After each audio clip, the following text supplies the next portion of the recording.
ఒకప్పుడు కుర్రకారు గుండెల్లో కొలువుదీరిన ఈ స్టార్ హీరో ఒకే ఒక అలవాటుతో తన కెరీర్ మొత్తం నాశనం చేసుకుంది. ఒకరితో కాదు, ఏకంగా 12 మందితో ఎఫ్ఐఆర్ పెట్టుకుంది కూడా. ఆ స్టార్ ఎవరో కాదు, మనీషా కొయిరాలా. నేపాల్కు చెందిన ఈ బ్యూటీ 1990 దశకంలో స్టార్ హోదాని దక్కించుకుంది. 1991లో సౌదీగర్ అనే మూవీతో ఇండస్ట్రీలో అడుగుపెట్టింది.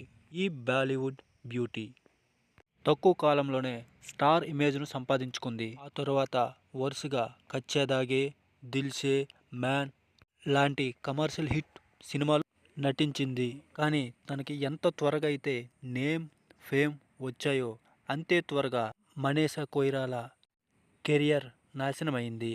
హిట్ సినిమాల తర్వాత ఆమెకు వరుసగా ప్లస్ మూవీ వచ్చాయి. దీంతో ఆమె మద్యానికి బానిస అయింది. అవకాశాలకు దూరం. కొద్ది కాలంలోనే ఆమె చిత్రాలు 50 ఫ్లాప్గా నిలిచాయి.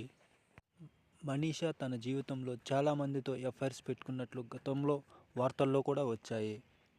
మొదట్లో వివేక్, తరువాత నానా పాటేకర్, డీజే హుస్సేన్, అజీం ప్రేమ్జీ వంటి కుమారుడు వంటి 12 ప్రముఖులతో ఎఫ్ఐఆర్ ఉన్నట్లు, రిలేషన్స్ నడిపినట్లు వార్తలు వచ్చాయి.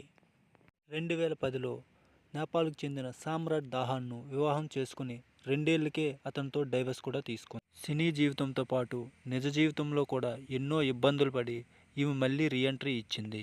హీరామండి వెబ్ సిరీస్తో సూపర్ హిట్ కొట్టింది. మా ఈ వీడియో నచ్చినట్లయితే ప్లీజ్ లైక్, షేర్, సబ్స్క్రైబ్ చేసుకోండి.